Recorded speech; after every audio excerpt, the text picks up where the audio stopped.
ने देखा विद्युत क्षेत्र, ठीक है, और उसकी तीव्रता का फॉर्मूला भी निकाला था, जो क्या था, वो था E में के क्यू बटे में आर स्क्वायर, ठीक है। और हम इसे ये कह सकते हैं कि E में एफ बटे में क्यू नॉट आ रहा था, ठीक है, या क्यू नॉट को हम क्या कहते हैं, परीक्षण आवेश, टेस्ट चार्ज। अब हम देखेंगे सवाल, ठीक है। सवाल ये है कि किसी प्रोटॉन के कारण 1 मीटर की दूरी पर पहला निर्वात में, दूसरा जल में, जिसका ER मतलब ये हम क्या, आपेक्षिक जो विद्युतशीलता है वो 80 दे रखी है, में विद्युत क्षेत्र की तीव्रता की गणना करो। तो क्या हमें देखा रखा है कि पहले प्रोटॉन दे रखा जो 1 मीटर दूरी पर है, और इसका निर्वात में और जल में विद्युत क्षेत्र तीव्रता की गणना करनी है, और जिसका हमें फॉर्मूला वगैरह पता है, वो क्या होता है, जो विद्युत क्षेत्र है वो होता है इज में के क्यू बटे में आर स्क्वायर, ठीक है। तो वही चीज़ हम यहाँ लगाएंगे, आर स्क्वायर 1 है, और हमारा अब देखो यहाँ पहले हम निर्वात में निकालेंगे फिर जल में। निर्वात में जो होता है वो होता है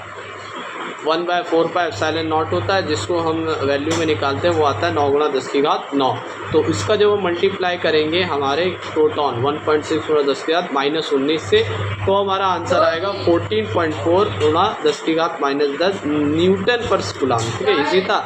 अब दे रखा है ये जल में, माध्यम में दे रखा है, और माध्यम यहाँ पर आपेक्षिक विद्युतशीलता दे रखी है। हमें पता है आपेक्षिक विद्युतशीलता इज में क्या होता है, निर्वात बटे में माध्यम। माध्यम इधर आ जाएगा तो हो जाएगा माध्यम इज में निर्वात बटे में हमारी आपेक्षिक विद्युतशीलता, तो हो जाएगा 14.4, क्योंकि यहाँ पर हमने निकाल ली है किसकी, निर्वात की, बटे में अब हम आपेक्षिक कर देंगे 80 से, तो हमारा आंसर आएगा 1.8 × 10⁻11। तो ये इजी था।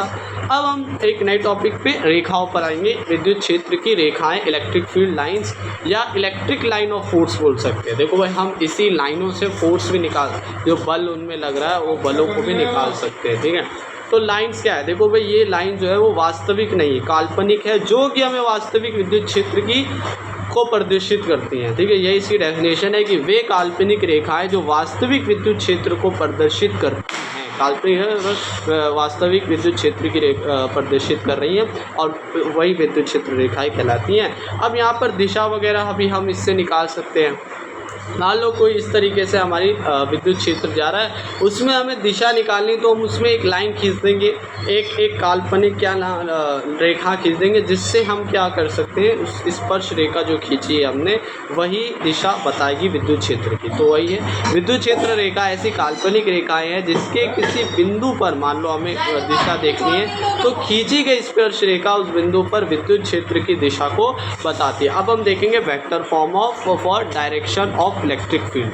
तो वेक्टर फॉर्म देखो भाई, हमने अभी फॉर्मूला निकाला था विद्युत क्षेत्र की तीव्रता वाला, वही उसी का वेक्टर फॉर्म में कर देंगे। ई और वेक्टर हो जाएगा इज में हमारा जो एफ था वो वेक्टर में, और क्यू नॉट था ना, इस तरीके से, क्यू नॉट नहीं, परीक्षण आवेश, ठीक है। तो हमें अब यहाँ पर एक चीज़ बताएंगे, एक बताता हूँ कि जो दिशा होती है वो ई और एफ की एक समान होती है ना, ये चीज़ सबसे मेन थी। और परीक्षण क्यू जो है, टेस्ट चार्ज, हमेशा पॉजिटिव में होता है। तो यहाँ पर हम किसको देखकर बता सकते हैं, हम जो हमारा, जो किसको हम कह सकते हैं, जो हमारा रखा गया है, कौन सा रखा गया है, जो हमारा स्रोत आवेश है, तो स्रोत आवेश के ऊपर डिपेंड कर रहा है, ठीक है। क्योंकि टेस्ट चार्ज जो है वो कैसा है हमारा, वो तो फिक्स है कि पॉजिटिव में होना है। तो स्रोत चार्ज क्या हो सकता है, पॉजिटिव हो सकता है, नेगेटिव हो सकता है। पहला है पॉजिटिव अगर हो तो क्या होगा भाई, जो विद्युत क्षेत्र की दिशा है और जो बल है वो कहाँ लगेगा, वो दोनों पॉजिटिव है तो दूर लगेगा। तो धनात्मक में क्या होगा, दिशा पॉजिटिव से दूर होगी, दूर की ओर होगी, और ऋणात्मक में अंदर की ओर होगी, उल्टा कर तो उसका, ठीक है ना, अंदर की ओर लगेगा, क्योंकि एक दूसरे को आकर्षित करेंगे। अब हम देखेंगे एकल आवेश की विद्युत क्षेत्र रेखाएं। अब मान लो एक आवेश है पॉजिटिव में, एक आवेश है नेगेटिव में, तो उसकी रेखाएं किस तरह से जाएगी। अब मतलब पॉजिटिव से जो क्या होती है, दूर जाती है नेगेटिव की ओर। तो हम यहाँ कह सकते हैं अनंत से आवेश से अनंत की ओर, आवेश से अनंत की ओर जाएंगे, ऐसे रेखाएं जाएंगी, ठीक है। और जब ऋणात्मक की बात करेंगे तो हमें पता है वो रेखाएं आती हैं अंदर की ओर, तो अनंत से आवेश की ओर, ठीक है ना, ऋणात्मक की। तो इसी से हम एक चीज़ और बना सकते हैं कि अभी हमने हाँ ये करा तो था कि देखो यहाँ पर अगर ऐसी कंडीशन हो कि ये पॉजिटिव हो और ये नेगेटिव हो, तो उससे देखो रेखाएं कैसे निकल रही है, वो पॉजिटिव से नेगेटिव की ओर जा रही है, ठीक है। ये भी पॉजिटिव से नेगेटिव की ओर आ रही है और नेगेटिव में रेखाएं अच्छा ये एक दूसरे को आकर्षित कर रही है। तो इस तरीके से हम यहाँ एक ये वाला केस दे सकते हैं। अगर दोनों पॉजिटिव हो तो ऐसे ऐसे दूर दूर भागेंगे, इधर इधर को कॉकरोच जैसे पैर ऐसे ऐसे बन जाएंगे, ठीक है ना। तो इस तरीके से हमने देखा।